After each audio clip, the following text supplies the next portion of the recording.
Hello, everyone. Tonight we're going to imagine for a moment a sun-drenched beach, the whisper of waves against the shore, the scent of salt and possibility in the air. Now, picture yourself reaching for her hand, eager to share this dream, only to feel a subtle hesitation, a quiet withdrawal.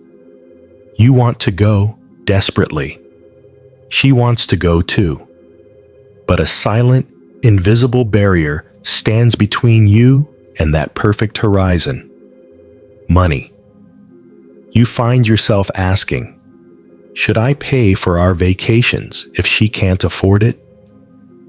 You remember that quiet question in your mind, don't you? That subtle unease. Because deep down, you knew it wasn't just about the money. Not truly. So, before you get too comfortable, take a moment to like the video and subscribe. But only if you really like what I'm doing here. Tell me, where are you tuning in from tonight? What time is it for you right now? Now, turn off the lights. Maybe turn on the fan for some soothing noise. And let's get started tonight. The initial whispers of a getaway were always light, filled with the intoxicating promise of escape. You'd be scrolling through travel blogs, or a beautiful image would flash across your social media feed, and you'd instinctively turn to her, eyes bright with shared possibility. Wouldn't it be amazing to see Kyoto's cherry blossoms, you might say? Or imagine diving in the clear waters of Okinawa. Her eyes would light up, a mirror of your own excitement. The dreams were effortless, painted in vibrant hues of azure and emerald.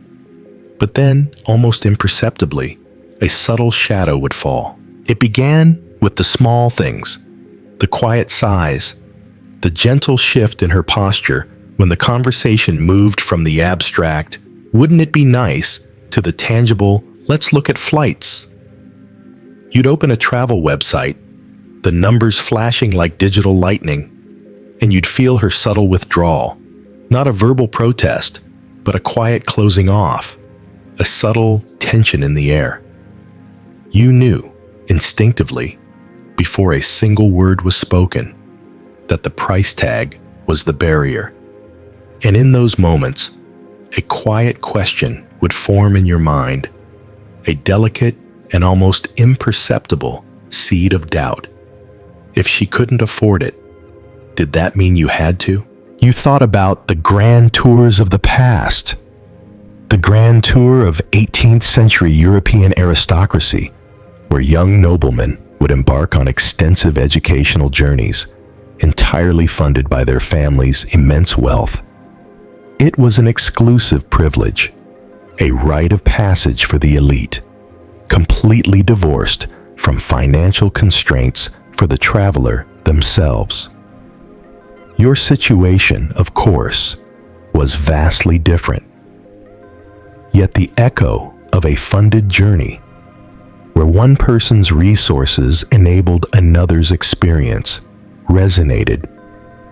You wondered if, on some unconscious level, she held a similar expectation, a quiet hope that your financial abundance would be the key to unlock these shared experiences. She had a quirky habit that, in these moments of quiet travel contemplation, became painfully clear. Whenever you proposed a destination or an activity that was clearly beyond her current financial reach, she would nod enthusiastically, her eyes gleaming, and then immediately launch into planning the perfect itinerary, complete with ideal restaurants, charming local shops, and must-see historical sites. She would immerse herself in the fantasy, completely detached from the monetary reality. It was as if by mentally planning every detail, she could conjure the trip into existence, magically bypassing the need for funds. This boundless enthusiasm, while charming in its innocence, left you feeling a quiet resentment, as if her dreams were becoming your unstated financial obligation. Ronald Siegel, a clinical psychologist and mindfulness expert, often highlights the concept of silent contracts in relationships. He posits that couples often operate under unstated agreements or assumptions about roles, responsibilities, and expectations, especially around money. When these silent contracts are unexamined, and one partner's actions, or inactions, in this case, her inability to contribute, implicitly create an expectation of the other's generosity, resentment can fester. You felt the insidious creep of this silent contract. The unspoken expectation was clear. Your money was the bridge to these shared adventures, and your silence, you realized, was inadvertently affirming that contract. You found yourself editing your travel suggestions, unconsciously steering away from the more expensive destinations, or softening your voice when discussing costs. The easy freedom of dreaming big was slowly being constrained by the quiet reality of unequal incomes. You imagined the joy of surprising her with a fully paid trip, but then the sting of the thought, would she even offer to pay me back, would swiftly follow, dulling the generous impulse. There were 13 times you had started to say, "But how would we pay for that?" only to swallow the words back down. 13 moments where the joy of dreaming bumped against the wall of financial reality, and you chose silence over potential discomfort. Each unsaid word added another layer to the quiet tension, making the eventual conversation feel heavier, more loaded. The hushed rhythm of the city outside your window, once a comforting backdrop to your shared dreams, began to feel like a subtle reminder of the ticking clock, counting down to a decision you hadn't yet made. Should I pay for our vacations if she can't afford it? The question had burrowed deeper, becoming a persistent hum in your subconscious, influencing every casual mention of future travel. Her unbridled enthusiasm for destinations you both longed to see, once a source of pure joy, now felt tinged with a quiet apprehension, a silent calculation of cost versus capacity. You found yourself weighing not just the financial expense, but the emotional cost of continually covering the difference. You thought of the ancient practice of pilgrimages, journeys undertaken for spiritual or personal reasons, often requiring immense personal sacrifice and communal support to fund. While not vacations in the modern sense, they were aspirational journeys that often hinged on the ability to gather resources. The idea of one person's inability to contribute halting a shared, desired journey felt like a modern echo of these historical challenges, albeit for very different motivations. It made you ponder the historical precedent of shared burdens for shared aspirations, and how your current situation seemed to defy that unspoken communal expectation. She had a peculiar habit, almost a nervous tic, that always surfaced when the topic of travel became concrete. She would immediately begin talking about all the things she would do to contribute, a flurry of vague promises. "Oh, I'll cook every meal to save money," or "I'll find us the cheapest deals on excursions." The intentions were sweet, undeniably, but the execution rarely materialized. The mental image of her diligently researching flight discounts or meticulously preparing budget-friendly meals never quite aligned with the reality of your eventual sole payment for flights, accommodation, and the majority of activities. This gap between enthusiastic promise and tangible contribution began to feel less like a charming quirk and more like a subtle yet persistent evasion of financial reality.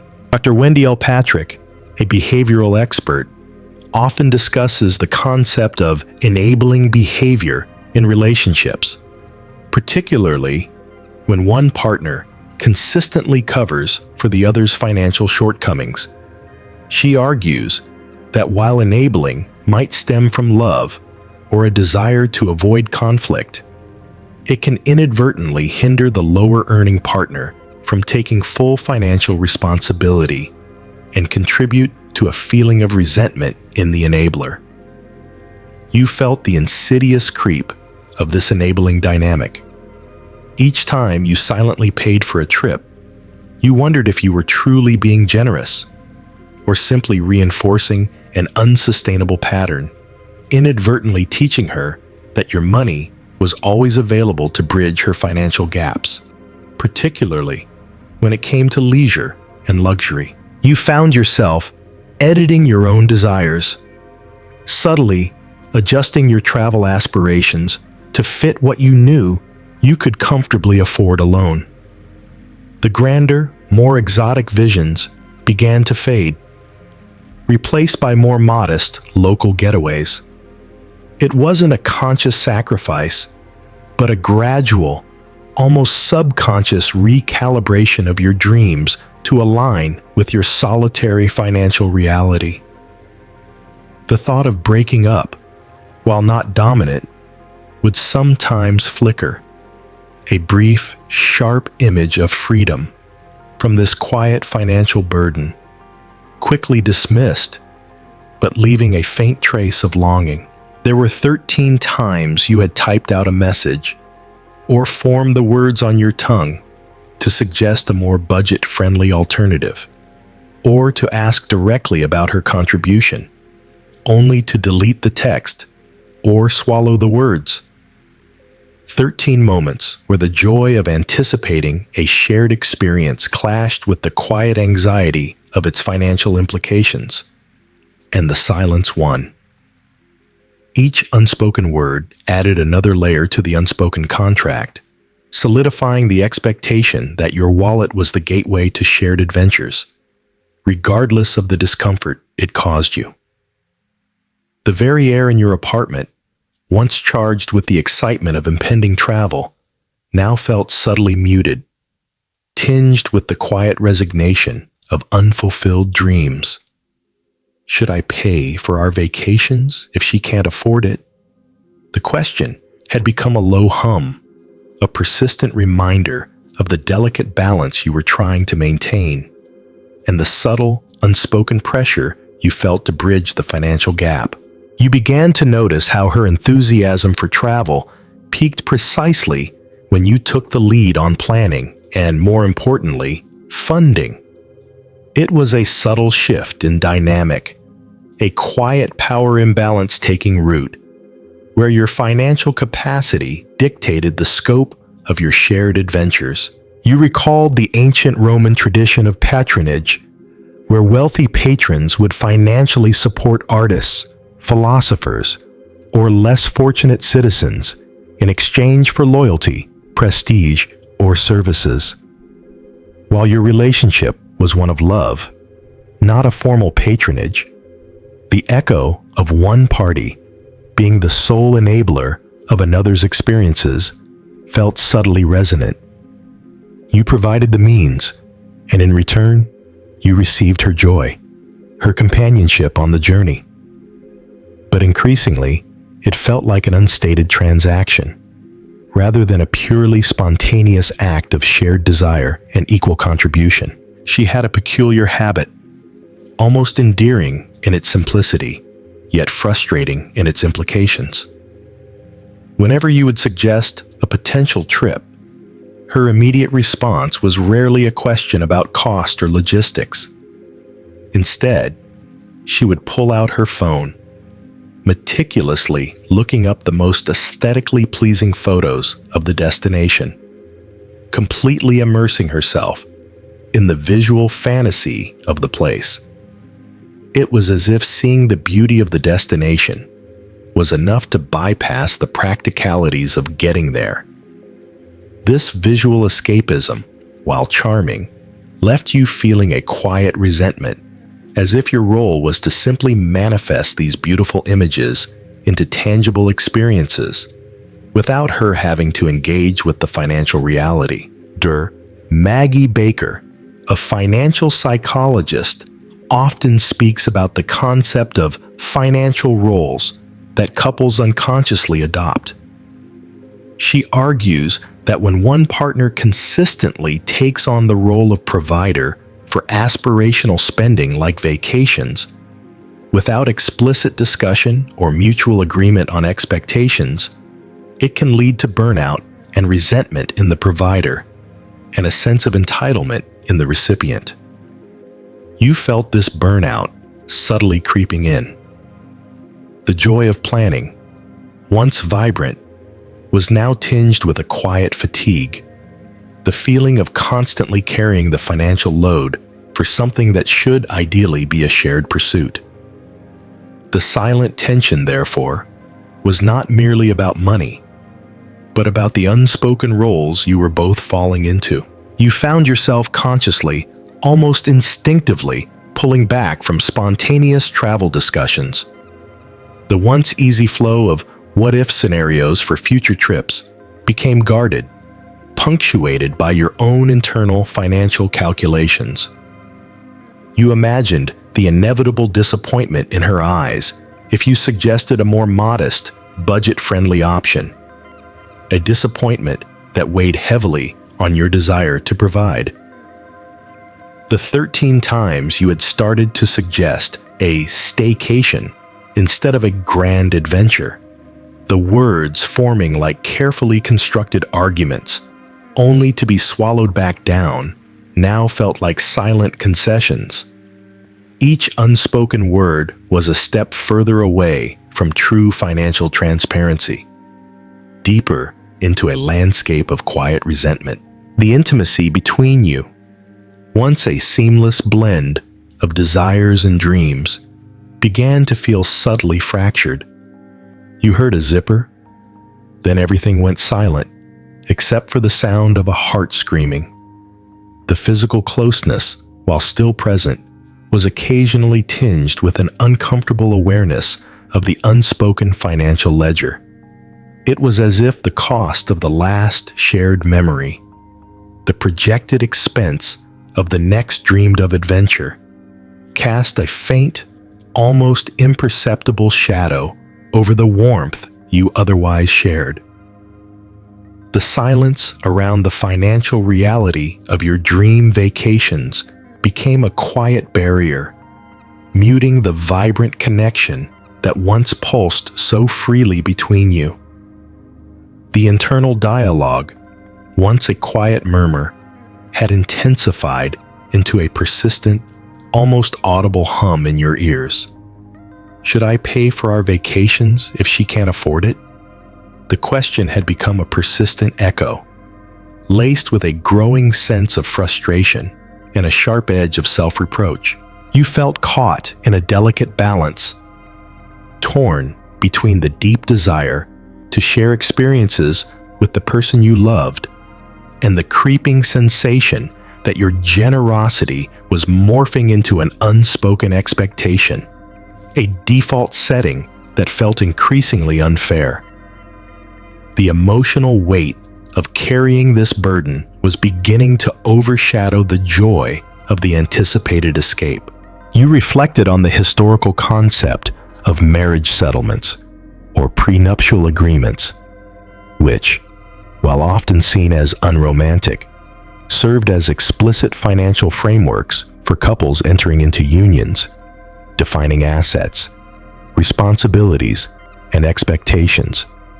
Your relationship, like many modern ones, lacked such formal structures, yet the absence of a clear financial understanding, particularly around aspirational spending like vacations, left you in a state of quiet ambiguity, constantly navigating unspoken expectations. It highlighted how, in the past, even romantic unions often had clear, if unappealing, financial boundaries that your current dynamic lacked. She had a subtle, yet infuriating, quirky habit during travel discussions. She would often pivot the conversation to the experiences of a trip, emphasizing intangible benefits like making memories or the priceless joy of discovery, completely bypassing any mention of the monetary cost required to access those experiences. It was as if by focusing solely on the emotional return, she could somehow make the financial investment disappear.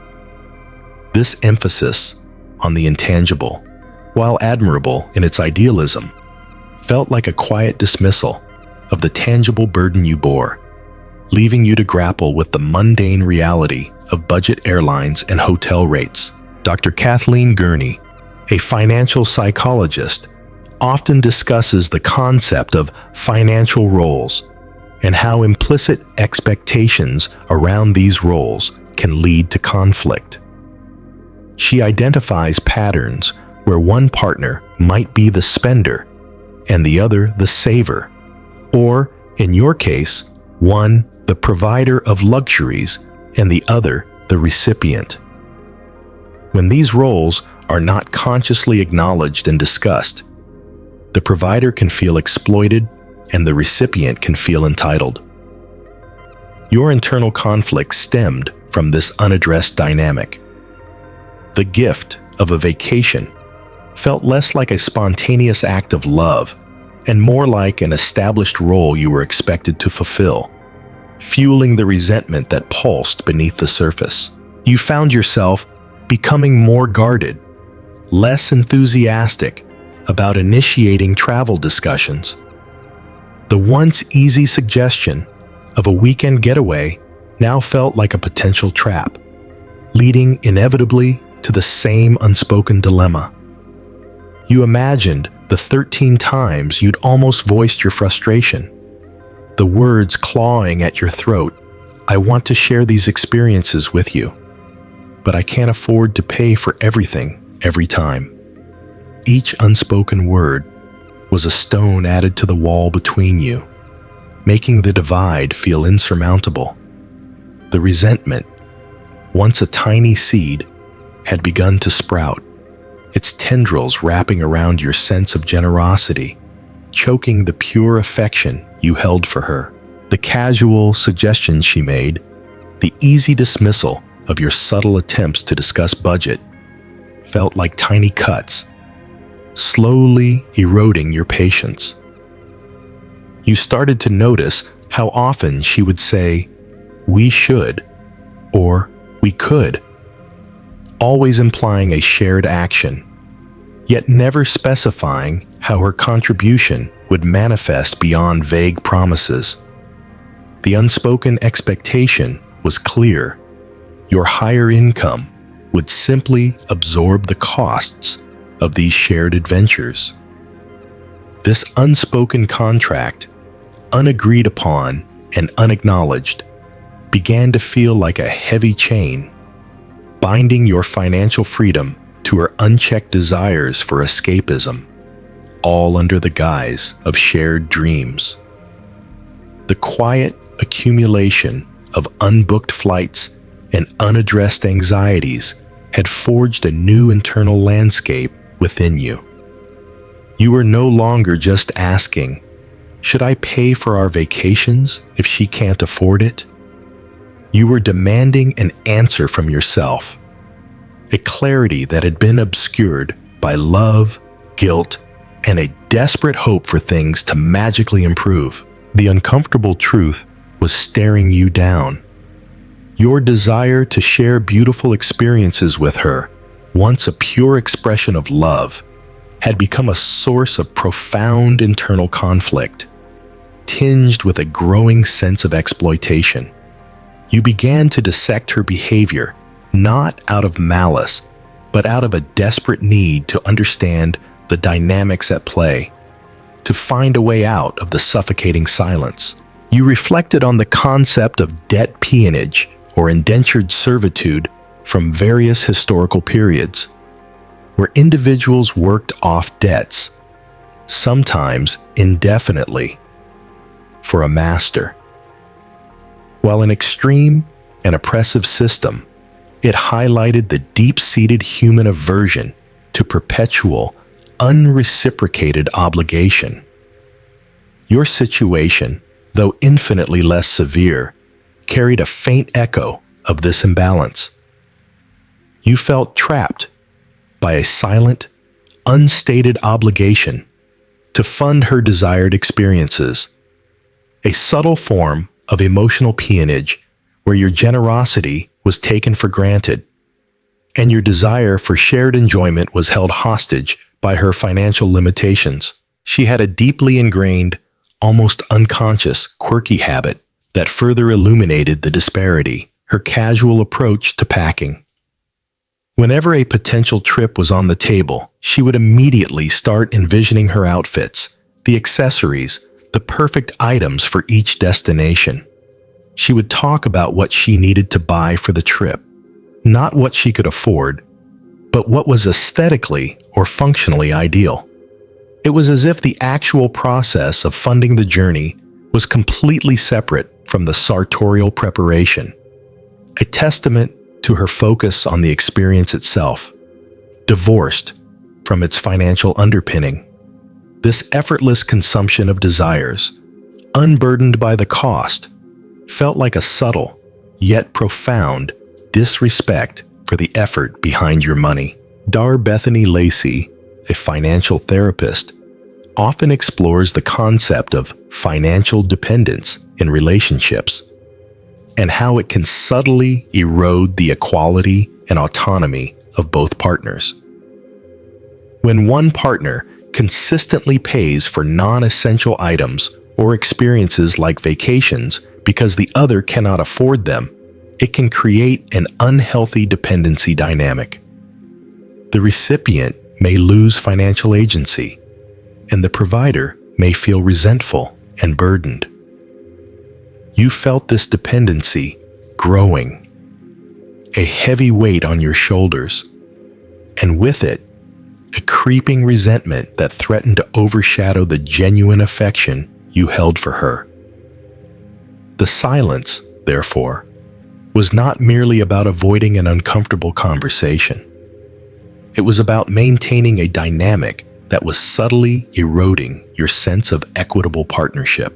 The 13 times you had imagined confronting her, the words burning on your tongue, only to be swallowed back down, left a bitter taste.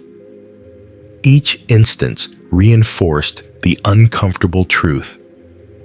You were protecting her feelings at the expense of your own sense of fairness and financial well-being. The fear of her reaction, of her feeling hurt or diminished, still lingered, but it was now dwarfed by the profound exhaustion of maintaining this unsustainable charade.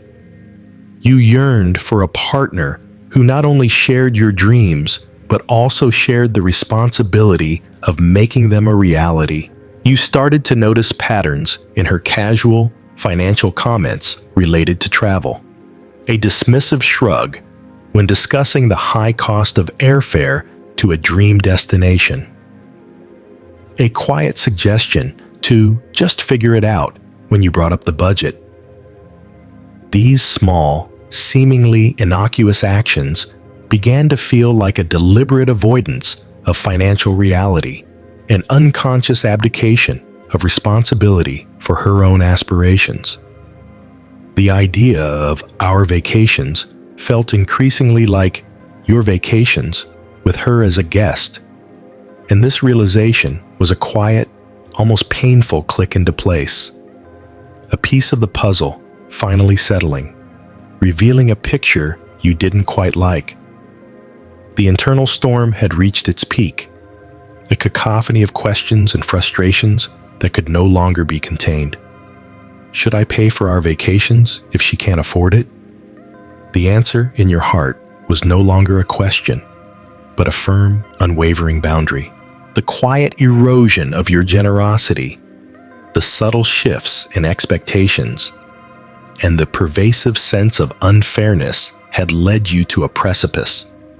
You knew, with chilling clarity, that this unspoken dynamic could not continue if your relationship was to survive, let alone thrive.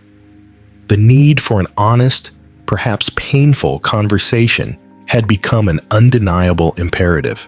You thought of the historical concept of the honeymoon, a relatively modern invention that formalized the idea of a celebratory, often extravagant post-marriage trip.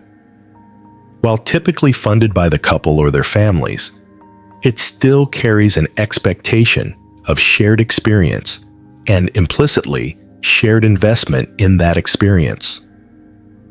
Your situation felt like a continuous, unacknowledged honeymoon, where one party perpetually funded the experience for the other, without the initial clear understanding or the implied future reciprocity. It highlighted how even joyful traditions could become a source of resentment when underlying financial imbalances were left unaddressed. She had one last, deeply ingrained, quirky habit that solidified your resolve. Whenever you would quietly, almost imperceptibly, research travel options within a more reasonable budget, she would gaze at them with a polite, almost detached air, often praising their practicality, but never with the same spark of genuine excitement she reserved for the unattainable, more expensive options. It was as if her true desire lay only in the financially inaccessible, making any attempt at realistic planning feel like a concession, rather than a collaborative effort. This consistent lack of enthusiasm for affordable alternatives felt like a quiet rejection of your efforts to find common ground.